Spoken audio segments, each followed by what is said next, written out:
Good afternoon, Lauren Hogan. Good morning, good afternoon, good evening, wherever you at. Come on, come on, come on, come on, and come on. We ready for y'all right here on the show. Welcome to Laugh and Learn. Yes, you look pretty indeed. today. You got Thank makeup you. on. I only get pretty for you. It's a pandemic, so no makeup has been a thing. Oh, well, no makeup, no drawers, no bras, all no that. panties, all that. Exactly. We welcome you guys to Laugh and Learn today. We have a very special guest coming in later, but I want to talk to you, Lauren. How was your week? My week was good, actually, and I ended it with you, or I began my week rather with you, because we were together for 14 hours yesterday? Oh my God.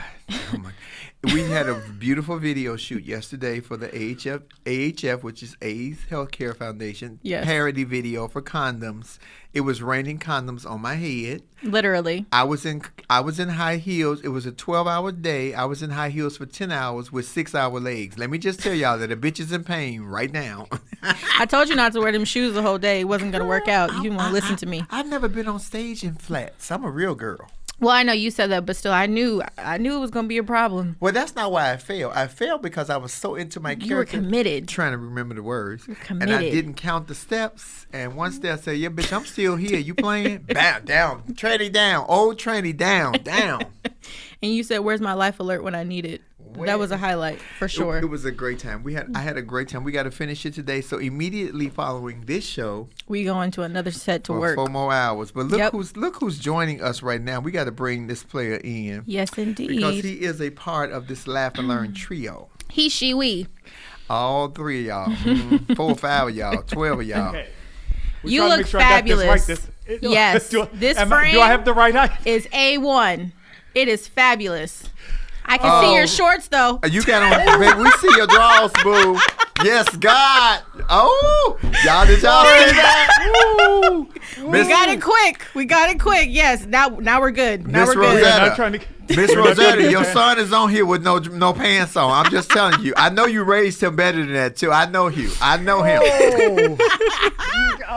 I'm trying to make sure I wasn't, because I was afraid Flame was going to be like, get up off me. So I was trying to make sure I had that right this time. This is perfect. Thank you, Kendall. Yes, this is perfect. This is a shout out to our photographer, Kendall, who is on the camera for those people at home. He and I worked through this last week. He's like, Nick, you're right up on me, right? I'm like, I'm trying to figure this out. So we've been working on it. So, yeah.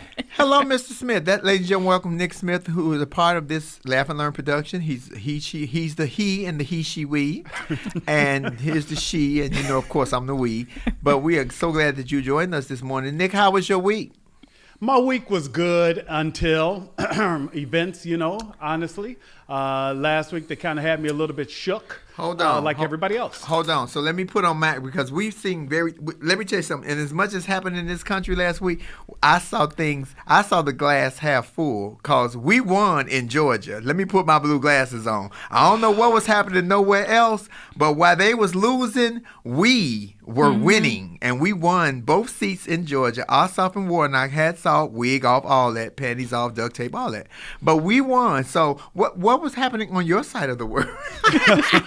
You know what? I feel like Georgia and the work of Stacey Abrams and all the other groups on the ground in Georgia. Let's not forget about Fair Fight and how they really just mobilize voters, because in one of the studies I read, Flame, talking specifically about the Georgia runoff election, Senate runoff election, is that as many as 90,000 new voters came out who did not participate in November. So, Flame, Lauren, when I look at that lets us know that there is still a need to get people engaged in the civic process. For some reason, people chose to not vote in November, but said, you know what, wow, it really matters now for me to vote in this runoff election.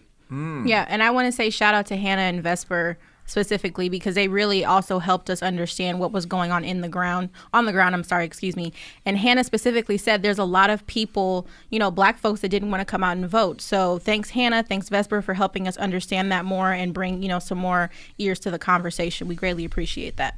And you remember they also let us know about different ways to get people to the polls who might need a ride and things like that. All these things help to get people who might be in rural communities or have mobility issues to the polls. Whatever it took, it seemed to work, because Georgia elected both Democrats to the Senate. More importantly, it's first Black senator. It's first Black senator, okay, in the history of this country. And he's single, and he's a preacher. And you know those preachers be a little kinky. I'm just saying, ladies, if you up for the challenge, he got some big old hands too and a great big old nose. I'm just saying. But and he's single. Flame, he did the work too, and he kept it elevated. And again, we can refer to Vesper and Hannah on this, who were just two of the people in Georgia that actually see it in real time. But we understand, I'm censoring so many things after the fact, where Loeffler purposely ran ads where he was a little bit darker than he actually is. Not saying it overtly, but you know what that's supposed to suggest, that he was a little bit darker. She ran ads where they purposely took pieces of his sermon out of context, piecing it together to purposely try to divide, that it was a super negative campaign ran by Miss Loeffler in this race against Mr. Warnock. And I want to add to that, too. She even took it a step further to attack her team that she is a co-owner for the NBA. I'm sorry, the WNBA. Mm-hmm. And I watched that last night, and the players were so offended that they said, you know what, okay, we're going to specifically endorse Warnock. So they wore those T-shirts that said "Vote Warnock" on them, and I don't remember the exact team, but they're in Seattle. And so shout out to the WNBA too for being at the forefront of this entire movement. Really, when it came to the Black Lives Matter protests, they were always at the forefront before the NBA even came on board. And I watched them on Good Morning America. They walked in with Team Warnock T-shirts on, right? Oh, that was gangster. Yes, I didn't because I was not listening, but the TV was on, so I saw them. So now when you saying that, I'm like, oh, that was gangster. That was intentional. Oh, those are. Yes. I need that team. I know I got me one stud on there. Hey, boo. But Flame, you know what? This goes back to what you and I have talked about so many times. What do we do to get more people engaged in the process? Because clearly that's the secret. Well, our guest today is definitely going to have some answers with us on that question, because also he was on the ground down there. Common was down there doing concerts. They were doing door-to-door knocks. They were having not telethons, but they were really getting the message out, because when you're familiar with something and it looks like you, it makes it easier for you to intake. So Common looked like a lot of them young brothers down there, and he could speak to them on their level as to where if it was me down there, they might not look at me the same because I don't look like them, even though the message is pretty much the same. So he's going to come on and tell us that, because I was telling Lauren is HBCU. Lauren graduated from Spelman. We need more Black and brown people not running to the polls to vote, but we need us to be in the positions to be voted for. We need more statesmen, more government. And they have to get these kids young. They got to get these kids in college before they get their records blemished, because little Jack can make a mistake at the age of 19, but his family is so politically connected to the laws and the government that they can expunge his record and it disappears, as to where little Tyrone gets into the exact same situation, but his record haunts him for the rest of his life where he can't run for government. We need to make those changes. That's where we got to start at, but they got to get these kids in college. They got to get these kids young. And I think that goes to us talking about reform in general. It just can't be... It has to start at the local level, because we can't start from the top and then expect things to trickle down. We see in so many instances where that ideology just doesn't work. So to Flame's point, and to even some things that you have said as well, Nick, we need to get, police reform. We need to elect the appropriate officials so that way they can, in essence, pave the way for the younger generation to have opportunities to be in these spaces to create the much needed change that we need in America.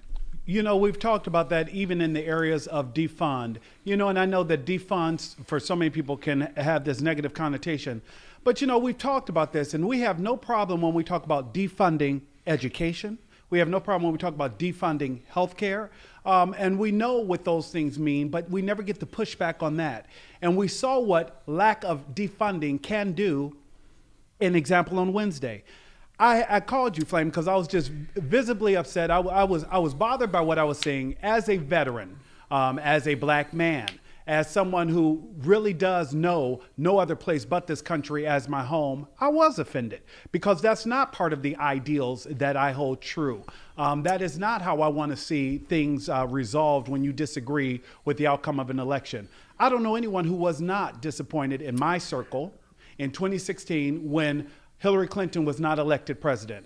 I don't remember anyone in my circle taking to the nation's capital to demonstrate that way.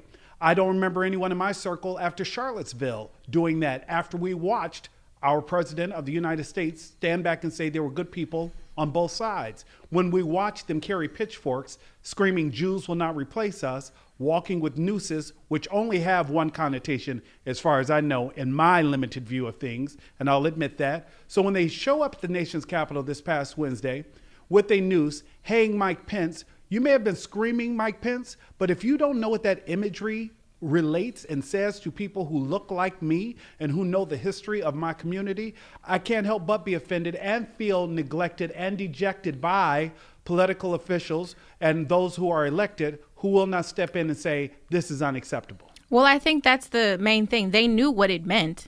It wasn't a matter of ignorance. That was intentional. You know, that's what, when people say, oh my God, this is not America in flame, you know, you've said this too, and I completely agree with you. When people say things like this is not America, this is exactly what America is. This is how this country was built in essence. You know, we had these Europeans come over here. We had indigenous folks already here. Not only did they, you know, indigenous folks, they taught these Europeans how to cultivate, how to survive, how to be in this space. And what did you do? You raped, you murdered, and you killed them. And, you know, you guys were escaping, you know, religious, you know, persecution, but you did the same thing when you got here. And then when you realized on your own accord you couldn't maintain what you stole, you went back and got black folks from Africa to be slaves. That's how you built this country. Yeah. You know, this country was built on, you know, revolutions, insurrections. That's how this was built. So that's all that these people know to do. And now we're seeing it in a broader space, and it's on social media. And we have, you know, these platforms where we can actually visually see what's going on. They can't hide anymore. And people are like, oh my gosh, I'm outraged. This is what's been happening. This is nothing new at all. And Lauren, just to piggyback on that, and I guess the thing that bothered me probably more than anything out of just an array of images that were disturbing, I'm watching the men and women in blue whom we're told, you know, listen, all lives matter, blue lives matter, black lives matter. Okay, I watched many of these men in blue stand back and literally pull barricades back, open doors, let these marauders, these rioters, these insurrectionists into the building. Like, well, look, Pelosi's office down that way. Like, you know what I'm saying? They're like, this was antithetical to everything that we were supposed to believe, that if the idea is that we're all one. I did not see that demonstrated last week. Change the name, boo. Change the name. Why are they marauders and insurgents and all? No, they were thugs and gangsters and ghetto, just like they would have called us. If we gonna flip the coin, flip the goddamn coin. Flame, the difference in this situation, the reason why they need to be called marauders and insurrectionists is because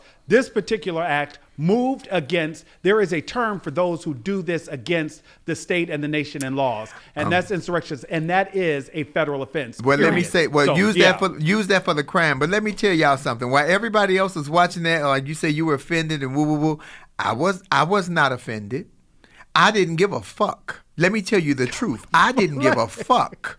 Not that somebody got hurt, but if that would have been Black Lives Matter moving in like that to not even get to the stairs, they would have murdered and slaughtered everybody out there. It would have been dead bodies everywhere. It looked like when you take this vaccine, because after they take the vaccine, give it about a year, all y'all gonna be laid out. I said what the fuck I said. I said if you don't like it, I don't give a tell Dr. Fauci call me, nigga. I'm bigger than you. Come on, bring it. Anywho. And I'm telling you, I didn't celebrate it because the loss of life is the loss of life. That was somebody's mother, brother, son, uncle, what have you. But the police, for them in real time to take photographs with these people, for them to...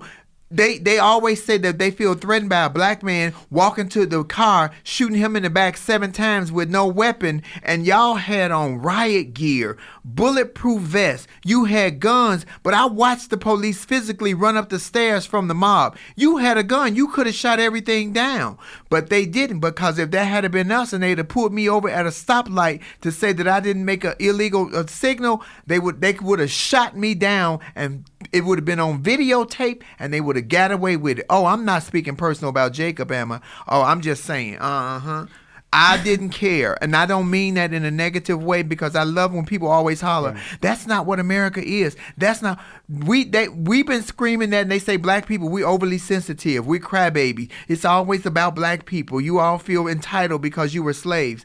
We've been telling y'all for 400 plus years that's who America was. God damn it, the whole world has seen who America was, and we ain't had shit to do with that. We was in Georgia voting, celebrating with our blue on. Look at Lauren, got on her blue, I got on my blue. I do. Yes, Nicholas, you missing out. You ain't got no blue, baby. Even in that, there were those who had their lives threatened on Wednesday and still voted to question the legitimacy of the election. And this is where you just have to sit back and say, Ted Cruz, what are you thinking? Who? Hawley. Who? Flame, I'm going to throw out there one of our favorite quotes, James Baldwin. When a white man in the world says, give me liberty or give me death, the white world applauds. When a black man says the same thing, he's judged a criminal, and everything possible is done to make an example of him and this bad, so there won't be any more like him.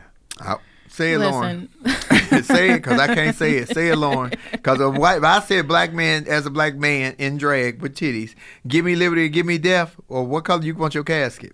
Yeah, I just think the level of hypocrisy here overall is just something that, one, is an embarrassment for them, but it's laughable because this same group, these Trump supporters, were the same ones to say, how dare you say defund the police? That's disrespectful and Blue Lives Matter. But y'all are the same one that were beating up officers, stomping them to death on the steps of the Capitol. Yeah.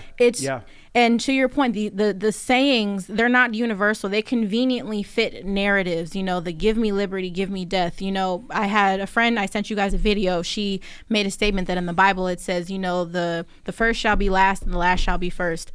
These sayings are conveniently, spoken, but they're not accurate, because as soon as these things start to happen, everybody's in an uproar. We, like you guys have said, there was 400 years of us being suppressed, and now that we are actually learning the system and using the same system that was built to oppress us, but we're using it to our advantage.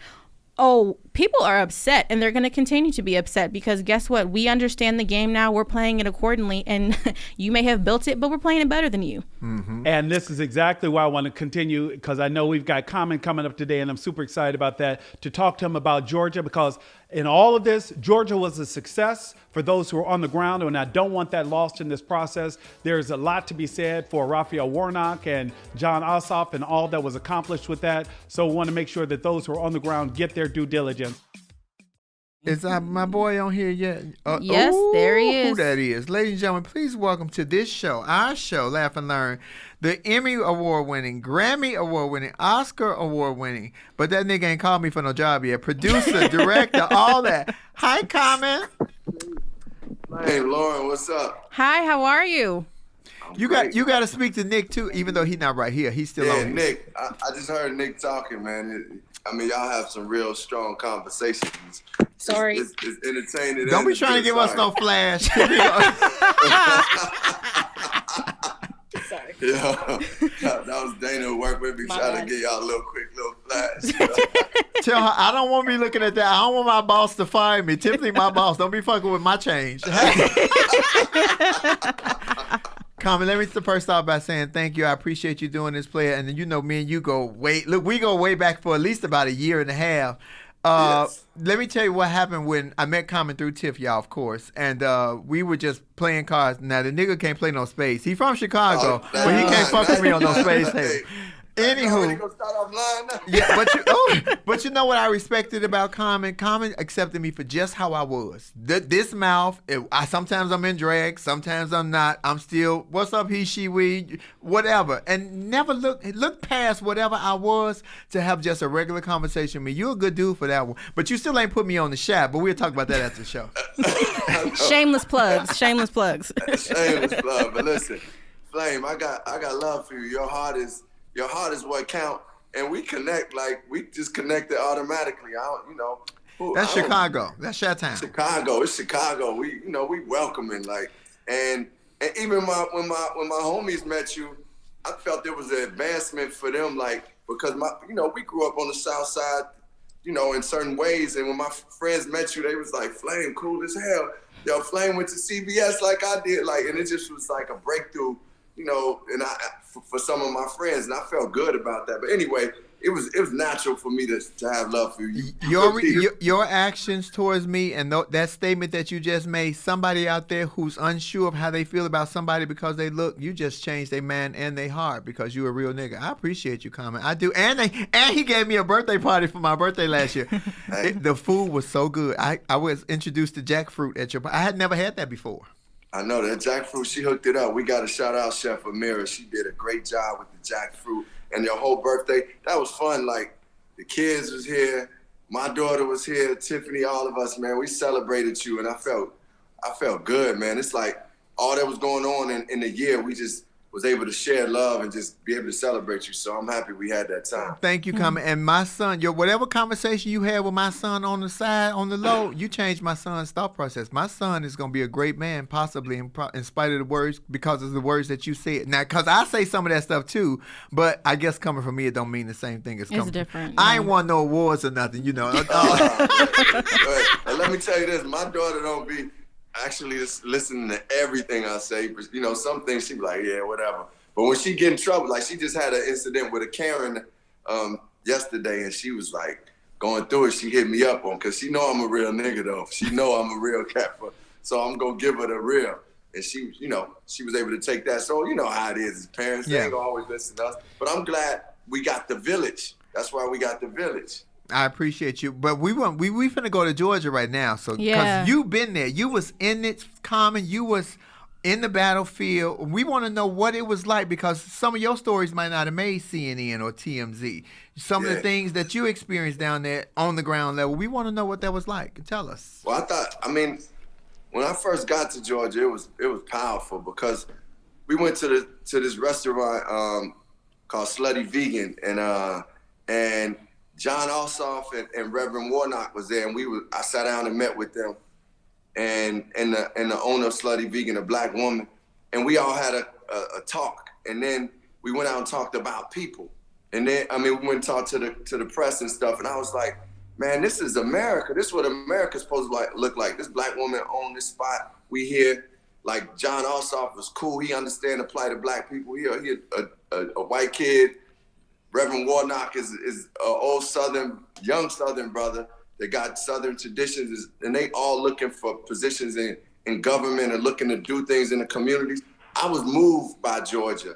And then I met people who like, were so educated on what voting was, like in the hoods of Georgia. And we went eventually to Augusta. We went to their mayor was super cool. We went to Savannah and met with black business people. Georgia, man, it moved me. And I was actually in Georgia filming a movie the day that Biden and Kamala Harris won. And man, it was like, man, Georgia was celebrating, man. And it felt so good. Like, I felt like the world was changing that day. Like that night, I felt the change and the shift, and to be in Georgia at that time. And I want to shout out, I was a part of this thing, but obviously the Stacey Abrams and people like Killer Mike and T.I.'s and people on the ground, the Keisha Lance Bottoms and the people on the ground, Black Pac, they've been doing that work in Georgia for a long time. So I don't want to, kind of precede that. Like, we know they've been doing the work. I just kind of came in and did my part where I could. Well, I think first and foremost, we should say thank you for doing your part, because you don't have to do it. It's not an obligation. It's something that you decided to do. But I more so want to know, how did Vote Georgia really come into play? Like, what was the thought? Well, what was the inception of it? Just so our viewers know. Well, it started with this like early last year, me and my team, Tamara Brown and a couple of my team that we do social justice work. We were like, we got to do something for this election. So we created something called Urgency 2020, and it was me and Alicia Keys and Offset from Migos. We all were doing certain things in around election, but everything wasn't out there in the public. It was like some things just behind the scenes. So we eventually teamed up with this group called P68, and we went on a camp. We went campaigning not only in Georgia. We went through canvassing and meeting candidates and encouraging people to vote through Florida. We went through North Carolina. We went to South Carolina. And so that was part of it. We went to Georgia too. Now, eventually, once we won and I say we because I never subscribed to an actual political party. I've never been like, yo, I'm a Democrat. I just try to support good people. Right. I support people who I think are going to do right by our people and do right by the people. So, and I do my research, and my research is usually in the face, sitting there talking, and before I preface and get all the information about somebody, I like being in the presence if I can. So I did my research and I went out and supported the candidates I supported. Once I said we won, that means the people who I felt like had our vision in mind, the Joe Biden's, Kamala Harris's, and the Raphael Warnocks, and those of such, we ended up doing more. We said Georgia was still up for the Senate thing, for the Senate race. It was a Senate battle. It was a runoff. And what I didn't know back when Obama was in office, but you all probably knew, because Flame, you are very intelligent when it comes to this stuff. And Lauren, I would assume you might have known too. What I didn't know was that Obama couldn't get a lot of things done because the Senate was blocking him and because the House was blocking him. I wasn't even that educated when Obama was in office. But side note is, we got to acknowledge the fact that this guy was in office really catapulted a lot of us to educate ourselves even more politically. The fact that Donald Trump was in office. Mm-hmm. Absolutely. I have to say that. But anyway, that being said, I realized that we had to have the Senate. We had to have the Senate. So the things that Joe Biden is talking about and Kamala Harris, when they say they want criminal justice reform, when they say they want to take care of student loans, when they say they want to get health care, for them to get some of those things done and us to see the system at work, you got to have the Senate and the House in place. So now they can do it, and now we can hold them accountable for real. And you will know, I just know that I wasn't just out there canvassing, campaigning, and speaking up. I will be at their desks when I can, and at all of these politicians' desks on their phones saying, hey, what are we doing? Bringing the people and the community workers to them. And what's going to happen is we're going to be able to see some real change. Y'all know it.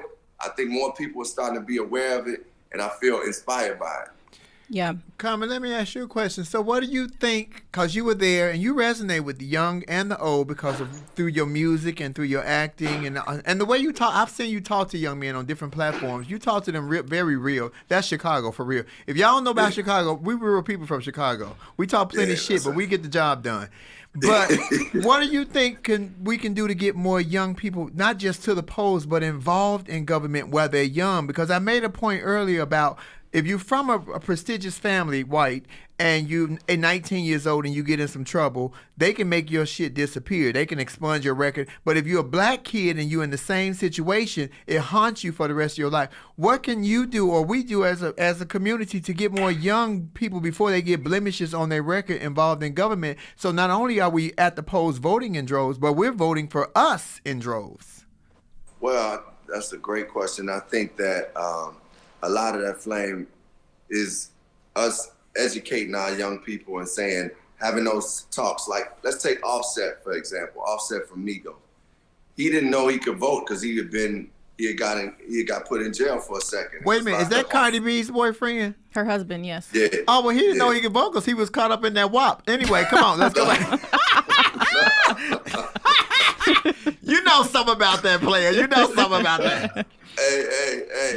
Hey, I definitely can be caught up in the typicity of the typicity land. The typicity land is a beautiful place. But let me say, I was like, he was young. He is young, and was like, man, he didn't know he could vote. So, like, his mother told him. His mother is a very intelligent woman and was really telling him, like, you could vote, man, even though, in certain states you can have a felony and vote. And when he found that out, he said, man, this is exactly what he said. He said, man, I've won awards. I've had these achievements, but he said that voting sticker on his jacket was one of the greatest things he ever felt in his life. Just having that voting sticker and having people walk out and say, man, thank you. Not thank you because you Offset from Migos, but thank you for voting. And I think more young people need to feel their power in that, and we have to educate them on their power, let them know what they can do, and break down some of the, like, yo, you got homies that's been locked up for marijuana. these are the people that can change those laws. And here are some of the people that are changing the laws. And show them the Ilhan Omar's, like the congresswomen like that, and Ayanna Presley's, and show them, the Kim Foxes and state's attorneys in Chicago who are from where we're from and are who we are and are working to do the things we need. And then let them know it ain't that difficult to run, educate yourself. And man, we need people like you. If you see something going wrong, why not step in and be the change, be the person who does it? Because, I mean, we all human beings. One thing I learned, as much as I look up to Dr. King and Malcolm X and Frederick Douglass and Harriet Tubman, they still, they are the greats. Muhammad Ali, these are my inspiration. But they still are human beings, and I can aspire to be great in myself. So I think we got to inspire our young people to feel that. Yeah, I want to touch on a couple of things. I would wholeheartedly agree with you on the fact that if it wasn't for Trump, this is the one thing he can get credit for. I felt safe when Barack Obama was president. You know what I mean? I wasn't watching the news like I am now, but because of all of the craziness that's happened in these 4 years, I have better educated myself. I'm learning so many new things about government, for sure. And also, too, in terms of getting more Black and brown youth involved, it takes a village. That's kind of like what you and Flame are talking about in terms of the parenting. It takes a village. You never know where that, light bulb may go off when you're talking with folks. But I have a separate question, and I kind of want to take it to the side here. You are a part of creating music for a very, I would say, I don't know, it was such an amazing film, The 13th. What was it like working with Ava DuVernay on such a special project? What was that experience like? Well, I love Ava. Ava is one of the most intelligent and most thoughtful and just dope people that I've ever been able to work with and been around. To see this Black woman as a leader on a movie set really changed my life, because I had been on movie sets where I've been playing action and playing, and most of it were led by white men, that's just what it was. I don't think I had been on any other sets where, so my first movie with a Black woman as the head of things was Selma. And that is how I got really connected with Ava and got to work with her. I had met her before at Sundance. And, from there, it was just seeing her she had the makeup department, was a Black person. Our cinematographer, Bradford Young, Black. It was beautiful. The costume design, Ruth Carter, who just went on and won an Oscar for Black Panther. All these people were working. So I saw Ava creates a world and allows you to see possibilities and gives a lot of people opportunities. So when she was doing 13th, we had already worked together. She didn't necessarily say, man, do a song for this film. But I was like, you doing a movie on what? And it was kind of close to being done. And she's like, yeah, just keep it quiet. And I was like, oh, I called Robert Glassman, Kareem Riggins, and said, man, let's go in the studio and make a song for this. And we made it. We started making the pieces of it. And I was sent it to her. And she said, give me a call. She texted me, call me. And I was like, oh, I hope this is good. And then she got me on the phone and was like, yo, I like this song. This song is it. She's like, I want you to change your second verse. So I ended up flipping my second verse and flipping it. We were going back and forth because Ava is really astute musically. Some people know, some people don't know. She used to rhyme. She used to be in a hip hop group, and was dope, a dope voice and everything. So anyway. I didn't either. Yeah, and side note too, Rob's my uncle. I don't know if you remember meeting me a couple years ago. Rob's my uncle. In Houston? Yep. No, not in Houston. We met in LA. You guys were in the studio recording your first album for August Green. Yo, bro, I really looked at you and was like, I know her from somewhere. Yeah. That's because she was sitting next to all this beauty. He was blindsided. Small world, yeah. Yo, but Rob, we did that, and we, man, I ain't gonna front. We did that from the heart. We was I felt like I'd been speaking on a lot of different things, but I had never addressed the prison system so specifically, the way 13th told it. I wanted our music to be a reflection of that, because you all know, we grow up, we think jail is normal. Oh, our cousin Ralph went to jail, or our homie John went to jail. So it's like normal. We didn't really think of it as a systemic thing. And definitely I did, but until I read the new Jim Crow and read, and saw, not just saw the 13th, but read new Jim Crow, that I really started thinking of it from slavery. It was a form of slavery. And it was explained to me where I could articulate, hey, this is slavery right here. This is basically another form of slavery, is the mass incarceration. So doing that song was very inspiring. As you know, we ended up, Rob and Kareem and I, we won Emmys for that song. Yeah, y'all we couldn't did. believe it. We was just like, wow, this is amazing. That's a great segue to my question, because you got an Oscar, you got a Grammy, you got an Emmy. What are we gonna do to complete the set to get that Tony? What you working on? I want to know, because I know you want it. Don't tell me you don't, because you told me in my birthday that you want it. Of course, I want it. I mean, I'm a person that I do art because I love art. I want to change people's lives. I want to inspire people. But I do appreciate the awards that come with that when it does, because it's like you being celebrated for your art, and it's touched enough people that they like, look, we gonna award you, we gonna give you this award. So my plight is to do theater, like, for sure. It's one of the things that I was actually planning on doing for last year, doing a theater piece I was acting in. But I also want to get to writing theater. But I'm gonna do it with the passion and love that I do all my art. And God willing, the Tony will come. I'm for it. What kind of character you want to play on that? You want serious? You want comedy? What you want? Because your singing voice is only okay. You like a B-list rapper, so you're singing, but your singing. That's my boy, y'all. I'm just playing. First of all, I never claimed to be a singer. I'm messing with you. Let's clarify that. That's that West Side in me. Hey, listen. I want to do drama. The play that I was set to do was a drama that was really dope.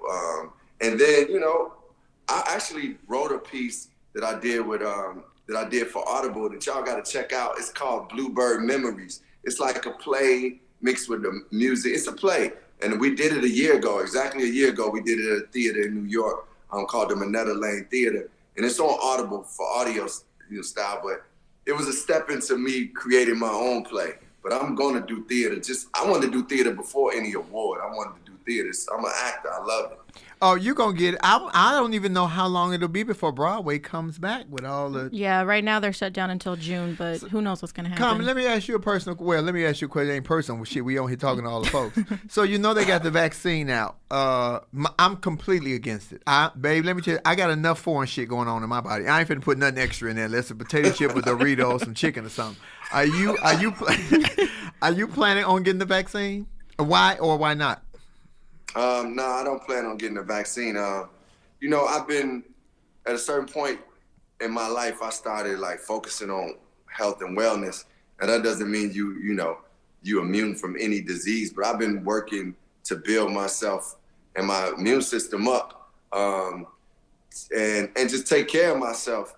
And I just don't believe that, I'm not into like taking a bunch of, drugs and pharmaceutical drugs and vaccines and stuff like that. I think the body has so much power in itself that it can heal itself in different ways if we eat the right foods and have the right natural things. I mean, our ancestors was doing it. I believe we can do it.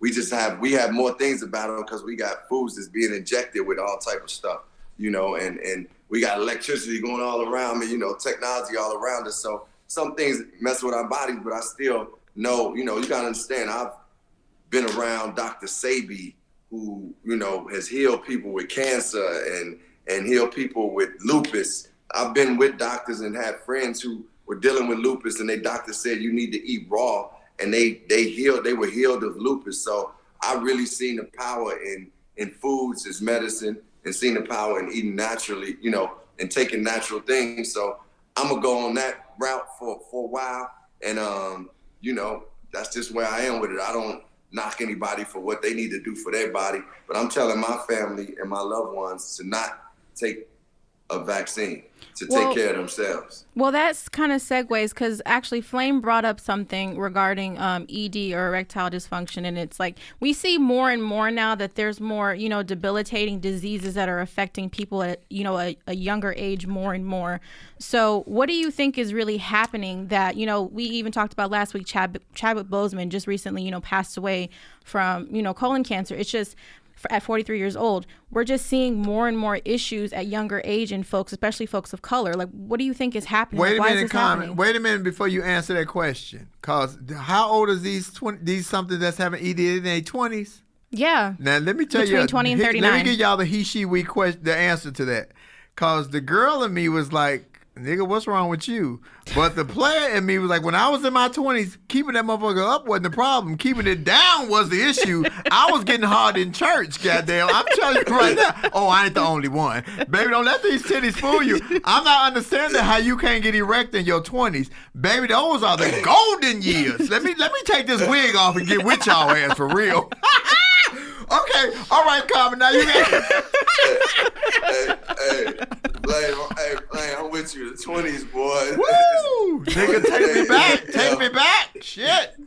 Boy, it's hard to just try to get yourself focused when you're in your 20s. Right. But that being said, though, Lauren, I'll say I think it has been the foods that's been some of the things that we're dealing with that's affecting our bodies. Why you see younger people, attracting diseases and dealing with what you just said, erectile dysfunction and some of the things that we heard. We didn't see young people getting those things. Like we didn't hear about our families. And as our families would say, man, I ate pork and I ate all this, but they were eating it and it wasn't treated the way it's treated. It wasn't shot with as much BS that they shooting into it now. So that is one of the key things. I also think mental health and wellness is important.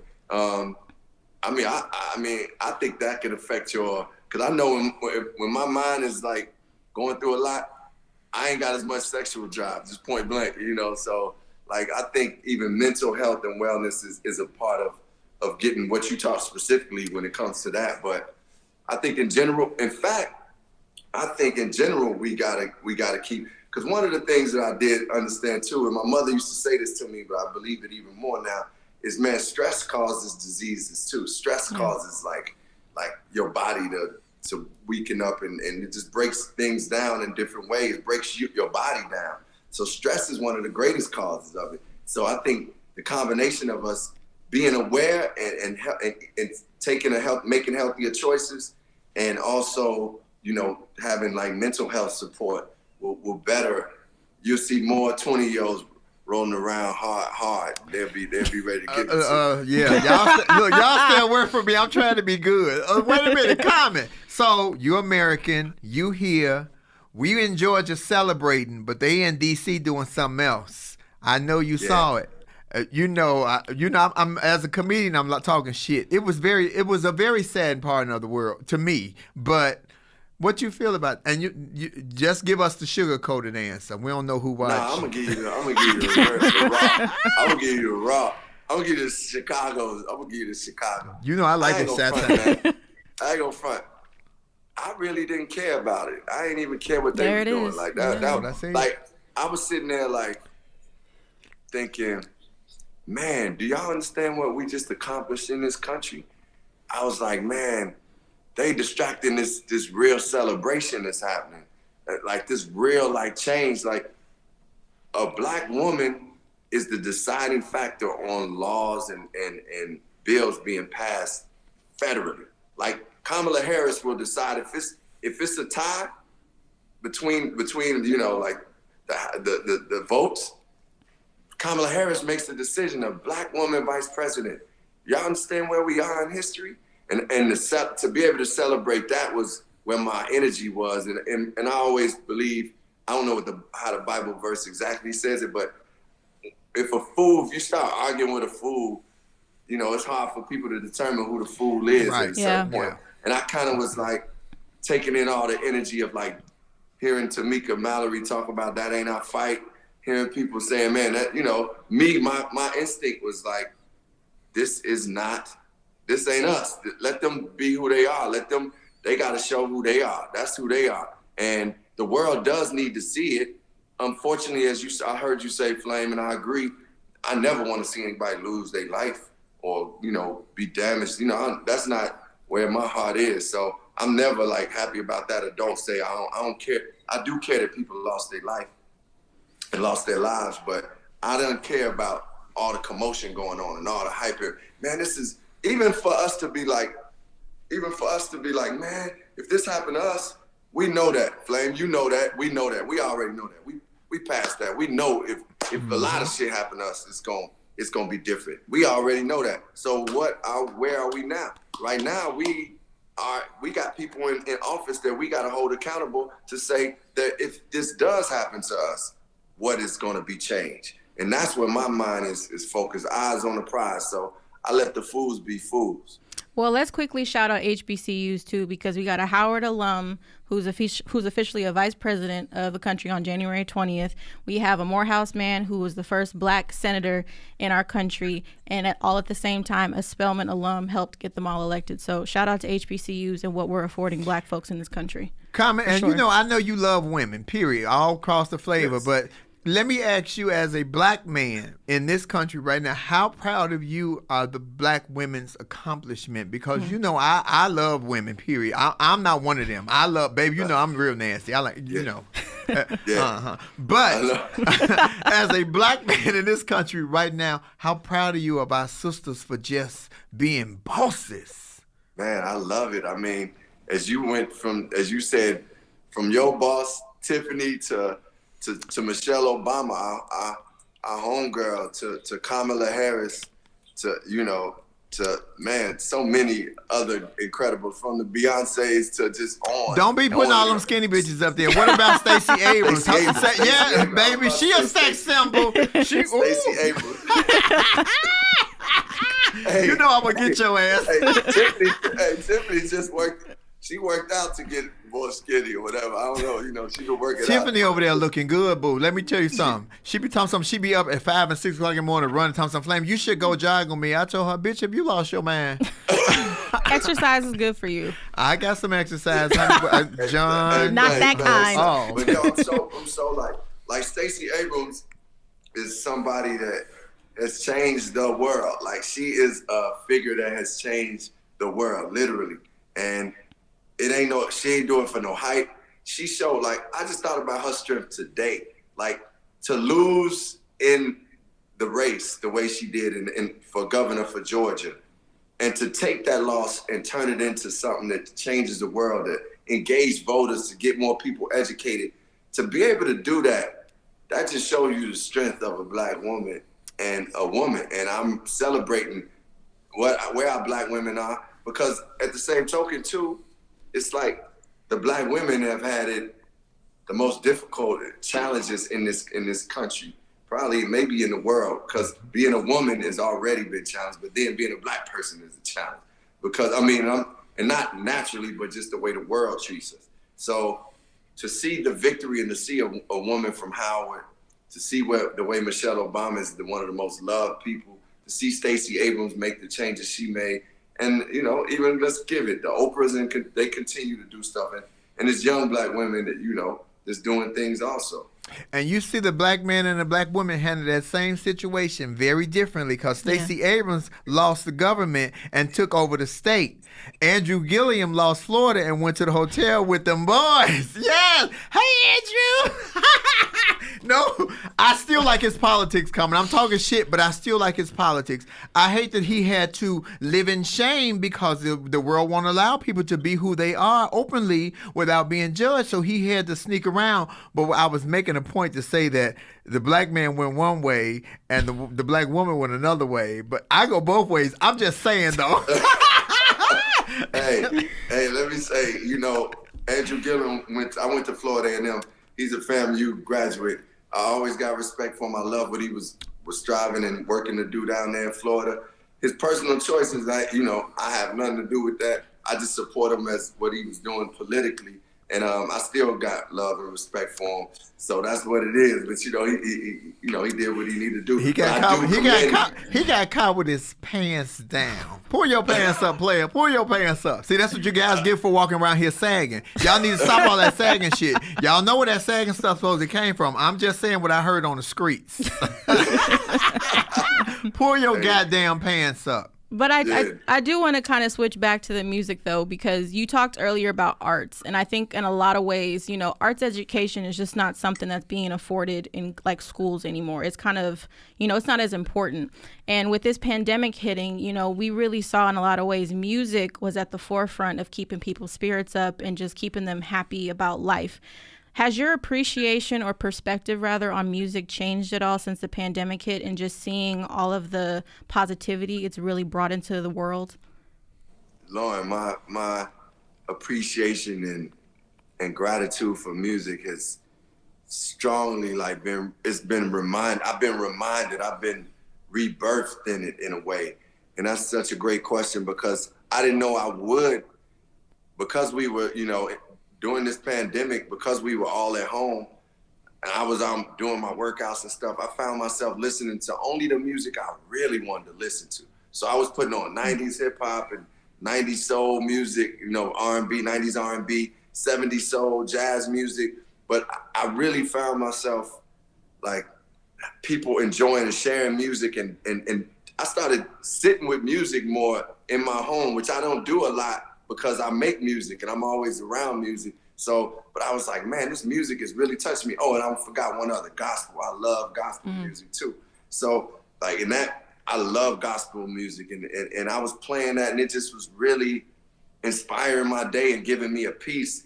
The word peace beyond understanding is what I got through the music a lot and really feeling connected. And, you saw people, whether it was D-Nice DJing or the verses, where I would see people online and I see people, musicians that I love, making comments. I'd be like, oh, this, and it was just the music that was uniting us. So, and I realized too that as much as I love acting a lot. Like I love acting a whole lot. Like just, I would say with as much passion as I have for music, but you can't just go make a film by yourself. You still need somebody to hold the camera, Music, if you could play guitar, you could play piano, or even if you could just sing you could still do it. I can rhyme and I don't need anything. And it's just like music is such a true gift from God. And I definitely gained a great value for it.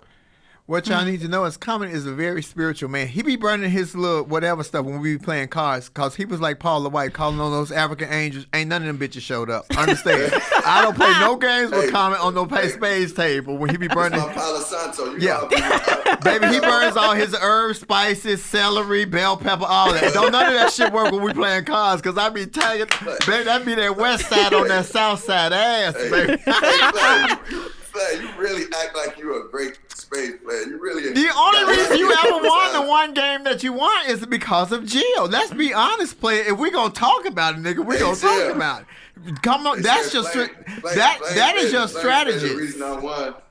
Flame said the reason I won is because of you. Tell the truth. Tell it, Jill. Definitely because of me.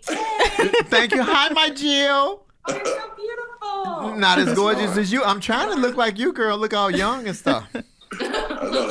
Her birthday is on Friday. Happy early birthday. As Capricorn. Oh, girl, you always got some money because y'all cheap as shit. Hey, baby, happy birthday. Common, what's your zodiac sign? Huh? What you say? What's your zodiac sign? I'm a Pisces. Uh-oh. February. March 13th. Uh-oh.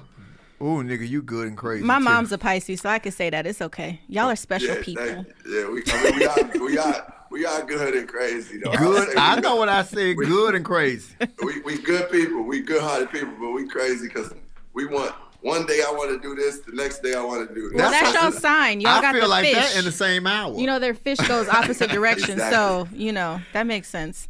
That's what it is. Two fish. Common, I want to know because your daughter ever going to get into acting or modeling? Because she was very lovely. She had big old lashes on at the party. I saw her say, "Girl, when you doing a drag show, take them big ass bat wings off your face." But she was so pretty. I think it was just her birthday around the same time as mine, right? Or Yeah, something? her birthday was August. Yeah, it was August coming 13th. Up. Yeah.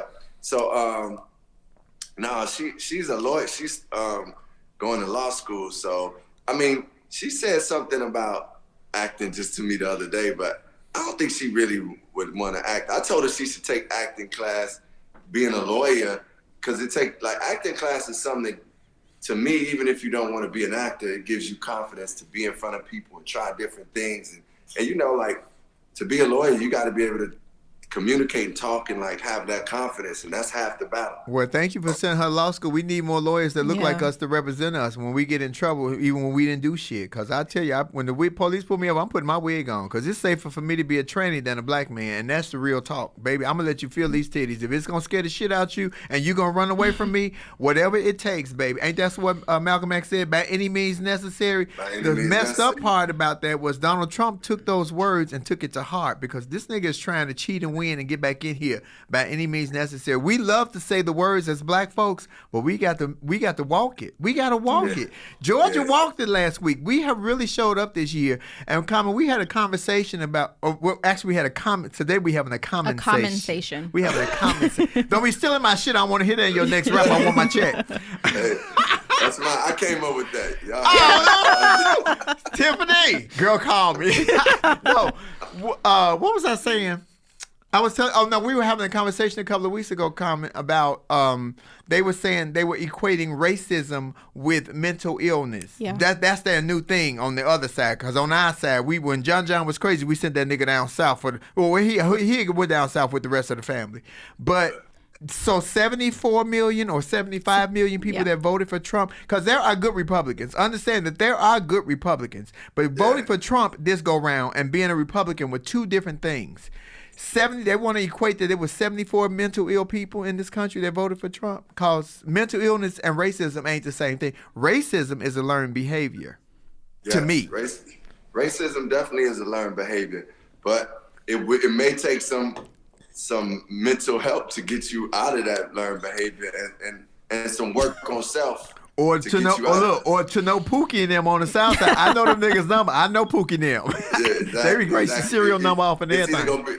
It's either gonna be a good ass whipping, and even that ain't gonna eventually. Because even one thing I was thinking about when somebody brought up the people who went to the Capitol, I was like, what did they accomplish really? What did they accomplish? What did they leave with? When you go do something, if you're in a movement, you want to leave with something that feels like it's changing. They left with pictures with the police, and they left with some paperwork out of the Senate and Nancy Pelosi's stand that they're selling on eBay. It's ridiculous shit.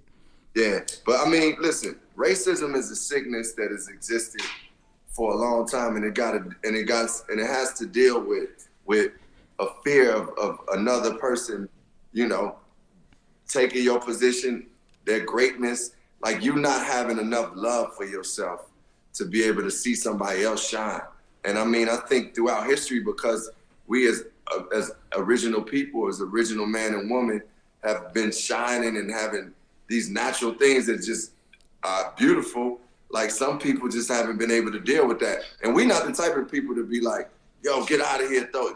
Black people ain't go just ostracize you just because you not on, a certain level. But for whatever reason, their fears and some of the things that have developed in their nature, they go try to conquer every place that they are on this planet.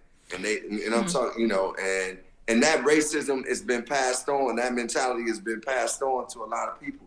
And the reason why I say it's going to take some type of mental wellness to help is because how do you heal disease? How do you heal mental issues? Issues. It ain't even just let's say regardless of mental. Let's say it's an emotional issue. How do you heal that? That's the question for both of y'all. What would you say? Flame. You don't want. I've had to heal emotion. Common, I've been through a little bit of everything, baby. I've been to prison. I've been a prostitute. I have survived. Baby, a man trying to kill me. 2 white boys threw me out of a car. My mental illness to me was I never not saw what I wanted. I've always saw what I wanted, and I knew I looked differently, and people tried to change me. If I wanted to be famous just for being famous, they offered me reality shows 9-10 years ago when they found that I was a transgender person who had children. I did never want to sell my kids out. You've been with me in the company of me and my son. Whatever I lose in this life, I will never lose my son respect for me as his father. Because no matter what y'all think or what y'all see, my son respects me as his dad. And I asked that nigga for his birthday on Sunday the 9th or Saturday, what you want for your birthday? You know what he told me? I got the greatest dad in the world. I don't need nothing. I was shook. Don't no nigga shake me. That nigga had me shook. I mean, but that's the truth, and he spoke his truth. And I mean, I seen the reflection of it in your kids, not only your son, but just both girls, everybody. They was just like, you're a great parent, and that just go to show you, man, how respect and love, and that's to answer your question. That's some of them things that wasn't passed down in some of them communities. And now it got to be checked. Sometimes the check is going to be, you're going to have to deal with the rod. And sometimes it's going to be a little, we're going to work through it emotionally. But whatever way, it's got to happen. Sometimes, unfortunately, for some of this change that happened, we lost some of our brothers and sisters' lives. It's just what it is. So some of that racism going to have to be beat down. Do physical things that, it's going to take some dramatic things like that, but it's going to be years and years of healing that got to take place. And, I believe we have to set the examples, and not in a way that's like, we're going to just forgive and forget all the things, but yeah, we can live in forgiveness, but we also live in teaching, and forgiveness also does have accountability, and it does have, it holds people responsible, and you put people in check. So I feel like we got to be the examples of what we want to see, too. That's a good setup for me, because I want to ask you, as an artist, what do you feel like it is the responsibility level of an artist? And Vesper asked me to ask you this question. I thought this was a great question. Myself included, whatever form of entertainment you are, if you're an influencer, what do you feel it's the responsibility of the artist to speak about the social climate or the political times that's happening in their lifetime in real time? Well, artists are human beings, and if you care for your family, you care for your community, you care for your people, you care, then you should use your microphone for something that is going to uplift and show that you care. All of it don't have to be consciousness. All of it doesn't have, but you got to say something, and do something when you've been given the opportunity to have a microphone, the opportunity to have a gift, a talent that you can use. Like I said, no one is asking any artist to be like, yo, every song need to be about the community and need to be about love and respect for one another. But man, what can you do? Like, look at yourself and say, what can I do that will benefit more than me? Benefit people that are in my community, people that I know are hurting and dealing with different things. What can I do? And if you just do that, then that's enough for me as an artist. Like, and it don't even have to be done all like where everybody has to see it, but sometimes it needs to be seen just so other people can know that it's being done and you can inspire others. Like some of the things we were doing on the campaign when we went out, I don't promote everything I do, but this time I was like, I need people to vote. I need people to know this voting is important. So I'm putting that thing up. Like, we putting it up. And that's one of the reasons I did that. So my thing is like, just do something that you know is benefiting something more than just yourself, and use that microphone wisely. Like Nina Simone said, an artist just should reflect the times. It's the duty of an artist. That's our duty. I feel it's our duty as artists and as human beings. I think we got too many cowardly artists. Let me say what I said. Hold on, because y'all know y'all gonna come after me, but I fight back. And I coming back. Be ready. Be scared of this clapback because it's dangerous. there were so many people who were not politically savvy or who did not come out long before when we had 23 candidates running for president. Let's just go back to that. And then they came out with all this hold the vote, your vote don't matter for the black agenda.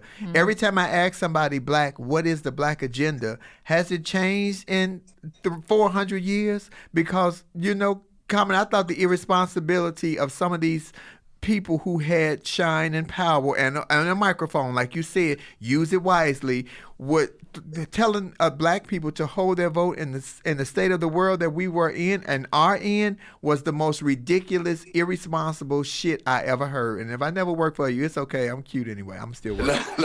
No, I mean, I think the timing of it was really tough to me. Like, I was like, the timing of this is not good, because if we do have those things, we need to go at a time where it ain't about voting right now. Like, if you saying like, man, this is the black agenda too, it can't be just we go to them with that when it's time to vote. And that's one of the things that I've been like really want to be keen on for us now. It's like, okay, we showed up. You just said it. We showed up. Black people showed up during this election more than we had before, and we were the people that changed it. We were the people that changed it, point blank, and like we were the deciding factor. Now, how in between that can we continue to educate ourselves and keep people engaged so that they can locally know who's running, who's good for them, and know like on the state side, and know eventually continue to go through the federal, so we can stay engaged. And this is not just a time where things is going crazy that we go to these elected officials or candidates and ask for things. We need to be doing this all throughout the process, and not just asking, demanding, commanding things. So I do believe, I respect, I got respect for Cube. I got respect for Wayne too. So I respect that they can speak their minds and say what they need to say. I just knew that for me, that meant that we had to go even harder to get people out to vote. Look, I ain't say no names, but since you mentioned Doughboy and the nigga that drink cough syrup to get high, nigga, stay away from that NyQuil. You need some Dayquil to wake your ass up. God damn it, look, he gonna get woke up unless he get this pardon from y'all president, because they say that he did talking about pardon Lil Wayne on those gun charges that he's facing 10 years on. Yeah. I'm just saying this nigga done committed all kind of crimes and y'all let him pardon. I want to ask one more question, Common. I want to know this question about, do you think that they should impeach him, or do you think that they should just invoke the 25th Amendment, which would strip this fool of his rights? I'm with that one. But what do you think? Should they impeach him or strip him of his rights? Yeah, the 25th sound good. The 25th Amendment sound good. I would, to be honest, I kind of like, man, let's just get rid. This is done. Like, impeachment is like, we only down to like 9 more days before the inauguration, right? Yeah, I mean, and just to interject really quick, my opinion is I don't think we should impeach him, because what I foresee happening is Mike Pence taking over for, even if it's 5 days, he's going to give him a pardon. That's what's going to happen. And let me tell you something, Common, because I'm an old conspiracy theorist bitch. Conspiracy theory, that word. I believe that the way they have put out that Mike Pence and Trump is into it, I think that's the overplay for the underplay. That's a Chicago term. That's the overplay for the underplay, because I think publicly they want us to look like they're feuding and battling, but the plan is for Pence to become president and then pardon Donald Trump. It's all a scam to me. I'm saying I'm a fake bitch, so I can say it because I see fake shit. I got fake, all that. But I'm telling y'all, I think it's a ploy, and we keep taking the attention off what's really happening on that side, because they keep trying to show us something on this side. So if you throw everything to the left, naturally everybody gonna look to the left. Some of us gotta look to the right because they on some bullshit. I'm just telling y'all, pay attention. Common, you think you'll ever get involved in politics later in life? I sometimes always said no, and I don't think I will, because I really love like being an artist.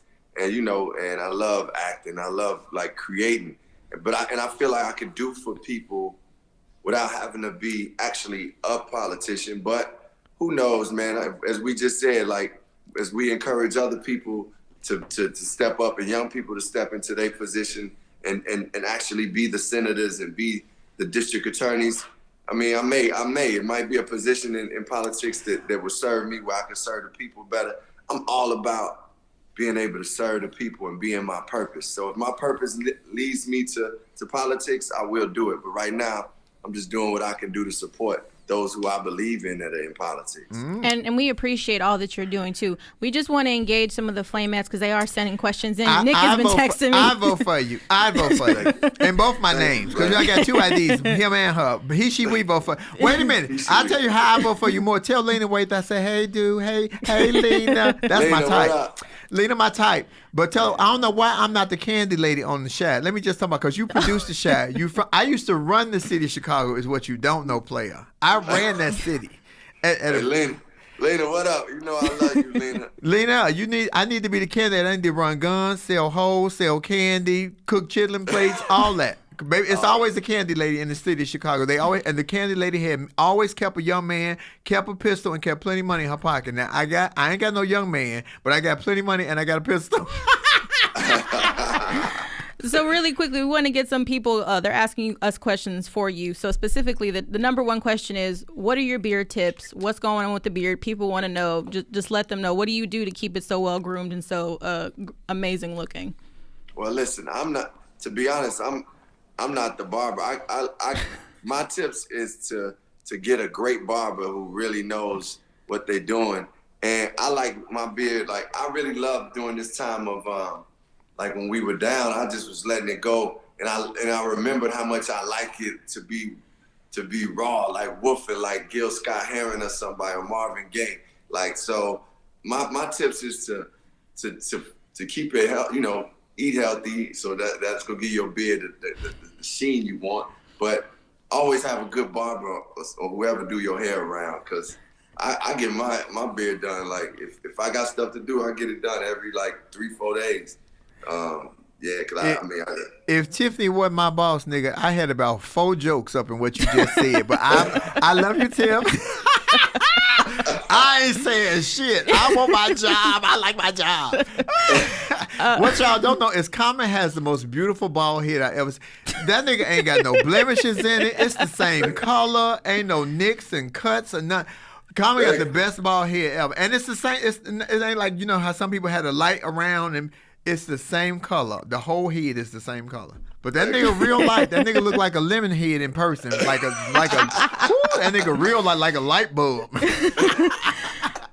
What other thing people are asking is, you talked about music earlier and your appreciation for it now throughout the pandemic. So who are your who's your favorite, I would say, jazz artist and hip hop artist? My favorite jazz artist is John Coltrane. My favorite hip hop artist would probably be the group Tribe Called Quest, the group themselves. Yeah, I'm in the '90s with the hip hop a lot. I mean, I listen to some of the new artists and appreciate and respect what they're doing. But me growing up, I was listening to Tribe and to Gang Starr and the Black Moon, which some of them were my peers. Nas is one of my favorites. So yeah. And go ahead. Go ahead. Come, let me ask you this: with all this downtime and all these kids going to the internet, because you really are seeing a lot of talent. Because Lauren talked about that earlier. Do you get the inboxes that these people send you of their beats and their rapping and woo woo woo? And do you actually go through them yourself? Because I know a lot of people have other people go through their social media. Because I know a lot of these young kids want to know: do you actually see them? Well, I created this platform. It's called Stardust Kids. And what we do is it's a collective of different artists, from musicians to directors to like visual artists. You can sing, rap, whatever. And like, honestly, it's my team between On and Nicole are like just younger people who like check out all the stuff, and then they tell me what's good, and we put it on the platform and just give people a chance to connect with other artists, and also try to be a bridge to be able to get artists signed. So Stardust Kids is what I created to be that. Because I honestly wouldn't listen to every DM that somebody, wouldn't listen to everything that someone sends me. Because I'll be sometimes working on my own stuff / just getting my own peace of mind. So I made sure that I got a team that does check it out, and I hear the stuff that makes it to the next level. A built-in Star Search. A built-in American Idol.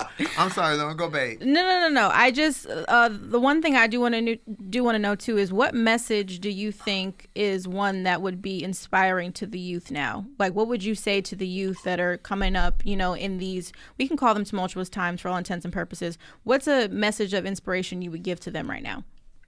I think it's been no greater time than this time for you to really know what you care about and know what you value and know to discover what your purpose is, because the world did stop and everything wasn't moving. You didn't have to do so much. So you actually have an opportunity to listen to yourself and figure out, like, what is important to me in this world and what can I contribute in this world? Like, a lot of the things that seemed important pre-pandemic, a lot of that got removed. So now it's up to you to say, what's important to me? Like, is it followers? Is it, how much does that really mean to your life for real? Like, unless you translating that into something that becomes business or becomes powerful, how are you for me, it's been, if I don't do something with an Oscar, if I don't change somebody's life or use that platform, that access to do greater things, then what did I really get it for? Mm-hmm. So my thing is what I say to younger people is to find what you purpose for, and when you do it, pursue that with all your heart and soul, and use it to better other people when you can. Like, just use it to better other people. Flame does it through comedy. Flame is and we learning, but we also laughing. So, Flame found where, this is where I'm going to do it. This is one of the ways. And I think it's important you find a way to do something you love and contribute to the world. I love that. Common, you the man. Are you going to marry? Let me ask are you going to marry Tiffany Haddish? Look at me, all in the business. That would be a beautiful thing. I would say that would be amazing. Better question. Am I going to get invited to the wedding? Well, of course you would. If we don't start got to a wedding level, we would have to. It's a must. I might be. She might show up with a gun if you Baby, I come there gunning like Medea. I shake that bitch up. She'll come on some real West Side shit. Exactly. Oh, Common, what high school did you go to in Chicago? I went to Luther South. It was over on 87th and Kedzie. Unfortunately, it closed down. But shout out to all my Luther South people. I know you went to the V. I stayed right by CVS. I stayed about 5 blocks from CVS. You're a little older than me, though, so you had graduated long before I came out. Let Flame tell it. You started off with lies about the space. Now you coming with other lies. Ooh, that nigga was calling on the whole arm of God. They didn't show up. They wasn't fucking with this devil. I tell people all the time, the only reason I ain't dead, because God don't want me up there, because I talk too much shit. He be like, dude, you got to explain them titties first. Get that story together before I even bring you this way, because God ain't ready for me. Common, one other thing, can you tell us about your website and where people can go and visit you to get some more information about all of the activism and things that you're doing? Yeah, well, for sure. I'm here on IG at Common. My website is thinkcommon.com. We actually have a lot of new gear, new clothes and stuff this dope, this Common Well line that we've been doing. I should have had on a sweatshirt now, but it's from this workout series and this health and wellness series I did called Common Well. We have some of the gear for that. But yeah, you can check me out at Common on all platforms. Common, I appreciate you. I thank you for doing this for me, because I know you're a busy man and you found other things to do. Plus, I had to push Tiffany, and she didn't even have to twist your arm. You agreed to it right off. I appreciate you. You are the man, Common. I'm telling you something. As a friend, I appreciate you. As a man, I respect you. As a trainee, I respect you for respecting me. And as a professional, nigga, bring it. We should have a comedy rap concert. I can open for you, baby. I have on fire. He, she, we. Yo. He, she, we. I've been asking you to write me a rap called He, she, we. You on that bullshit. See, you on that bullshit. He, she, we. I got love for he, she, we. And Lord, it's good to see you. I'm going to tell Rob I build with you on Yeah, I'm on gonna IG call or him. something. I'm gonna call him a Yeah. little later and tell him we talked today for sure. It's Yeah. good to see you too. Hey, thank you, Common. Thank you for what you're doing and life changing, the things that you're doing, changing people's lives, because some of these young brothers and sisters are seeing you and watching you.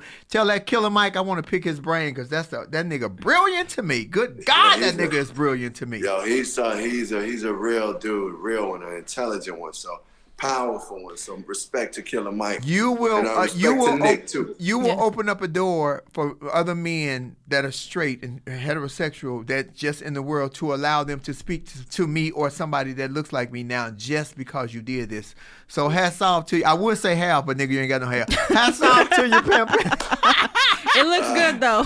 Thank you, She. I appreciate you. Love you, dude. Love you. Thank y'all. you. Love. Peace. Ladies and gentlemen, that was Oscar Award winning, Grammy Award winning, Tony Award. Well, he ain't won the Tony yet. Speak it into existence. Bring it. Thank you guys for joining. Lauren, I think you should run for politics. I'd vote for you. You know what? I feel like what Barack said about Michelle, I think my mouth might be a little too reckless for that. Well, actually, after what Trump has done, I think, is anything off limits now? Well, there's a double standard. You got to remember the double standard. So Well, after last Wednesday, I think that might be good. Slowly moving out the way. I think they were more embarrassed than anything else. 'Cause, they don't act like that. They don't do that. We don't act like that. yeah, that's true. But anyway, The I cookie think this is was out an the cookie amazing jar. conversation. Anytime you're involved in the conversation, Lauren Hope, she thank got to you check so for me, much. y'all. Anytime you're involved, Say all the right things. It was great. Comment. You was dope for doing that. You Yeah, guys can follow yeah. Lauren Hogan where? At Lauren Armani H on Instagram, and due to my instructions from this beautiful individual right here, I'm also on YouTube now at Lauren Hogan. You can subscribe and see amazing episodes of Laugh and Learn. And you can follow Nick Smith at Nick Smith News, one word, on all social media platforms, including YouTube. You can also follow me on YouTube, which is Flame Monroe. You can follow me on Instagram as Monroe Flame. I do a love lounge. I do in the evenings at 6:30 West Coast time when I'm feeling it. We have a great time. We play music. We break stories. It's only for it's the escape hour. Don't come with politics. grown folks. It's only for grown people, and I'm not talking about grown in age. I'm talking about grown in mentality, because some of you Yes. motherfuckers 70 acting like you're 12. Oh, we're not talking about Trump no more, though, are we? No, Oh, okay. no. We I moved just had on. to get that in. Thank you guys so much. To my executive producer, Tiffany Haddish, you made the magic happen. We appreciate Yes, you over thank here you. at Laugh and Learn. To our fabulous cameraman, Kendall, thank you so much. To our producer, Tribble, we appreciate you. To all the Flamettes, this show could not be possible without you. We thank you. I thank you, Nick Smith, my partner. I thank my new baby right here, Lauren Hogan. We got another job to do. Yeah, we do. We got to go to set in about an hour or so. Thank you guys for watching and subscribing. Please like, share, and subscribe. Like, share, and subscribe. We will see you all next week. We got Ellen coming real soon. Y'all better we got Okay. Joe Coy coming. We got D.O. Hughley coming. got a lineup. Oh, yeah. Come on with it. This is Laugh and Learn. Thank you. Remember, can't no bitch do what you do, because we are not trying to get you to change your mind. We are trying to get you to use your mind. And there you go. Peace.